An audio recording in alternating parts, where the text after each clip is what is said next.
Welcome back to the Builder's Bench. I'm Craig Larkins. It's time for your construction AI reality check. Joining me back on the bench is Nimrat Pawar, Enterprise Solutions Specialist AI at Procore. Welcome back to the bench.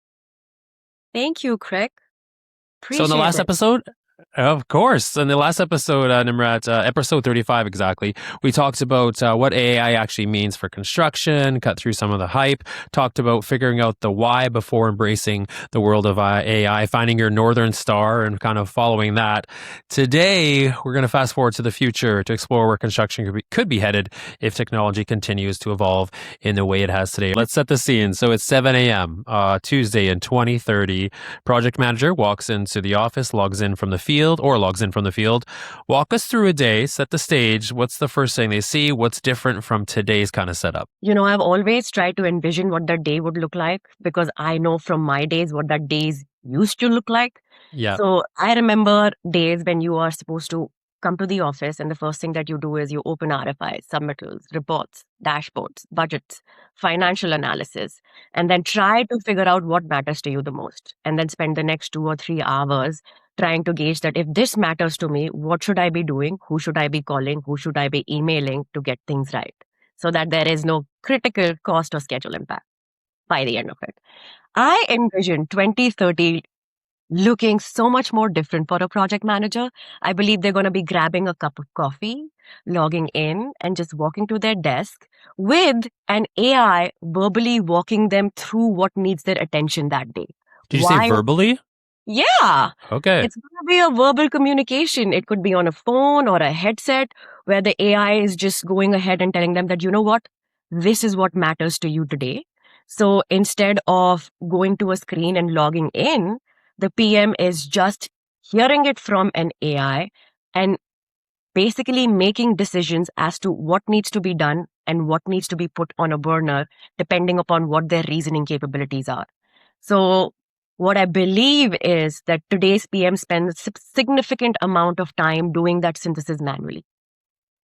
You eventually figure out, okay, these are my top five priorities, and I have to assign so many people to it. AI will be doing that. As human in the loop, project manager, I'm just going to be giving a thumbs up and a thumbs down and thinking strategically of what I need to do next to mitigate risk and taking my organization towards profitability. So we should mention too, we're looking into the future to explore where it could be headed as it evolves as of today. So of course it's ever changing, but I like that kind of approach. I mean, so I guess the question, and we did talk about this in the last episode, is, what do we stop wasting time on? And you did just reference it there. So what do you think stays human? What parts of project delivery do you think will always require human judgment, leadership, and relationships if we're having a verbal communication with AI in 2030? Wow, that is one of the questions that I keep getting asked because there's such a huge fear of AI taking away jobs. And I keep reminding people that we have a dearth of labor. AI is not taking jobs. AI agents will do digital work. Robotics and autonomous equipment will increasingly do physical work. So the right distinction isn't that machines do tasks and humans do real work. Machines are going to do real work. The distinction is judgment, accountability, and leadership. A system might understand that we are facing a schedule risk and recommend an action, but somebody still has to decide whether that recommendation makes sense, given the owner relationship, the contractual implications, and what is actually happening on the field. And somebody has to own that decision. Construction is about trust, and it is going to remain about trust. That's not going away. Do you think that we're just so overwhelmed of it right now that we can't process and look too far into the future? Do you get that a lot with clients?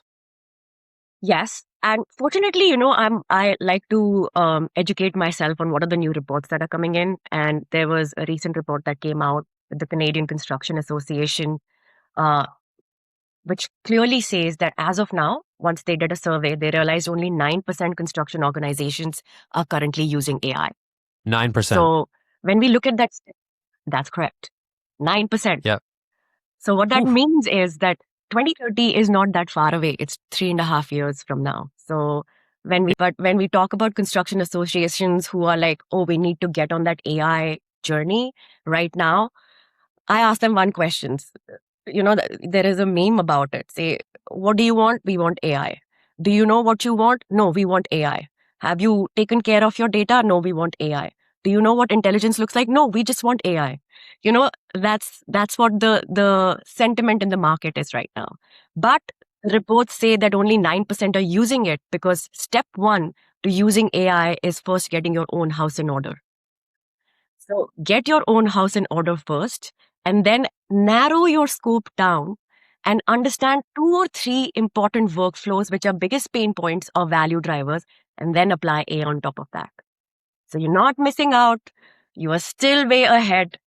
There is so much in the market right now that you can use to, be profitable through AI.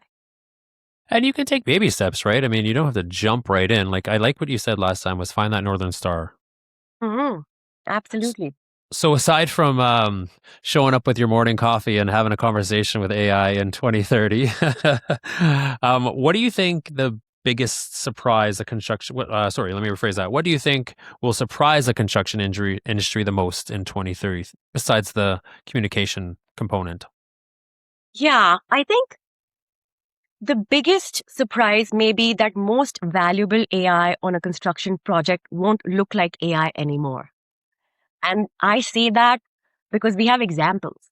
For example, at one point of time, when we wanted to look for information, we had the encyclopedia. Now, when Google search came in, do we even remember looking through encyclopedia looking for information? I don't think so. If I ask my 10-year-old niece right now and I say, you can Google search, she says, what do you mean by Google search? I know ChatGPT. So we are already in an era where AI will stop looking like AI and become a part of our work. It'll not be even thought about like AI. It'll become a technology which is so ingrained in the work that we do that we would have moved to the next level as a human construction professional, only strategizing, making decisions, and ensuring AI is going in the direction that we want to go in. That's it. So the evolution has already started, essentially. It has. Yes. Statistics proving So it. let's stay down that road. I think you just kind of touched on something there as far as the youth, the future of our industry. If someone's graduating today or, looking into getting into construction, particularly maybe project management, that supervisor side of things, what skills should they be developing now to succeed in the future? And I mean, 2030, we say the future, but even 2030. Yeah, that's such a great question. And I have spoken to a bunch of students from BCIT regarding the same, the information that they need in terms of prepping themselves to step into the construction world and, have that running start that every individual wants. And I always say that the first skill that you need to develop is the soft skill. You know, tech Technical knowledge is important in construction. That context matters. So that is definitely not going away. You need to understand how buildings go together, how contracts work, and how risk moves through projects. But if AI becomes very good at finding information, summarizing it, and even recommending next steps, the differentiator isn't going to be who can produce the best spreadsheet. It's going to be who understands context, who can frame the problem, who can ask the right questions and challenge the answer, who can understand whether the recommendation that the AI is actually making makes sense, and then who can communicate it, influence in making that decision, and a person who's capable of building those bonds and relationships using the knowledge that AI gives them. So I wouldn't tell somebody graduating today that you should become an AI expert. What I would tell them is understand your industry deeply, become comfortable with working with AI, and get very good at critical thinking and communication.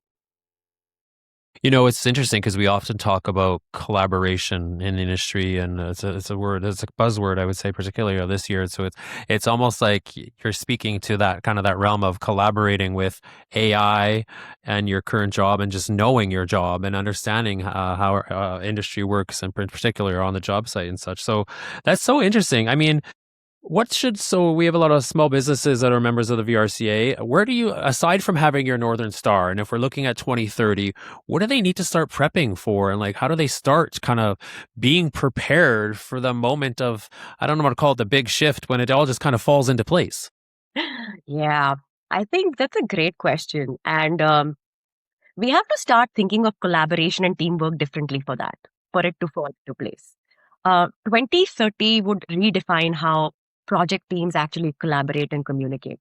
Today, when we talk about communication, we are talking about resource planning, we are talking about how activities get performed, what are our capacities, what gets assigned to whom. But by 2030, organizations are going to be orchestrating human capability, agentic capability, and robotic capability at the same time. The And big three. the big three, you got it. And platforms will emerge specifically to manage that. So a task comes into a project and the system understands what needs to happen. Maybe an AI agent analyzes the information and prepares a recommendation. Maybe a physical activity gets done by a robot. However, a human is still required when there is judgment required or approval needed or leadership required. And this is not just me saying it, there are studies on it. Um, One of the biggest examples that I have is there is a recent request from Y Combinator. So Y Combinator comes out with these requests of starter. And one of the ideas that they have come out with is idea of an operating system for the physical world. They're already describing a software that schedules AI agents, robots, and humans on the same crew. So collaboration becomes less about which person do I assign this to and more about what combination of human intelligence, machine intelligence, and physical automation is best suited to get this outcome. It sounds like what you're saying is, just rely on those old basic human skills and that judgment, right? Trust your gut. Absolutely. And just get a little AI forward. That's all. So one other question that I didn't really have this on our notes before in a little prep call, but I mean we often talk about safety, always talking about safety in industry, and do you think that just speaking to the big three we like to talk, where does that take that conversation? So are we talking about the human intelligence, the machine intelligence, and the Yes, yeah. perfect? I think that will become the biggest priority. In fact, I was just having a conversation with a friend of mine. He is a senior PM in the construction organization, and we were supposed to meet today at 3 p.m. The reason why we didn't meet or we are not meeting is because there was a safety incident on site. And it is not just about the safety incident, it's the additional labor that comes along with that safety incident. And I'm not minimizing the importance of human life. It wasn't that big of a safety incident. Of course, that is 100% a priority. However, there are other things involved when there is a safety incident on site. So what I can envision for quality and safety and human life and saving the people who matter to us the most is by AI predicting and understanding that this could be the future risk which could lead to an incident and preventing that before it occurs. Moreover, God forbid something still happens because we are human and construction will always carry risks. The administrative burden that follows will be dramatically smaller. So maybe a PM of 2030, and I keep telling my friend, is not, beginning at a stage where they're just firefighting constantly. Maybe they are at a stage where they can just be there for the person who is on the team, be empathetic, take care of them, and let AI handle all that manual task that needs to be handled. Yeah. Okay. There's so many layers to this conversation, and you could just keep going. Any final remarks?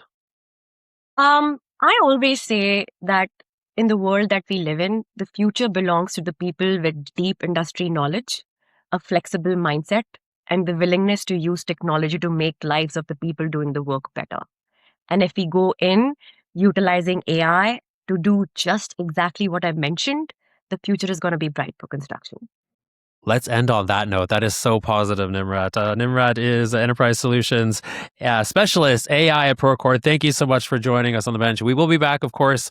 This is a new series, Builders Bench series, a constructions AI reality check. Thank you again, Nimrat, for joining us. You can find past episodes of the Builders Bench on VRCA's website. Don't forget to like, subscribe, and invite your friends to take a seat on the bench. I'm Craig Larkins, and this is the Builders Bench.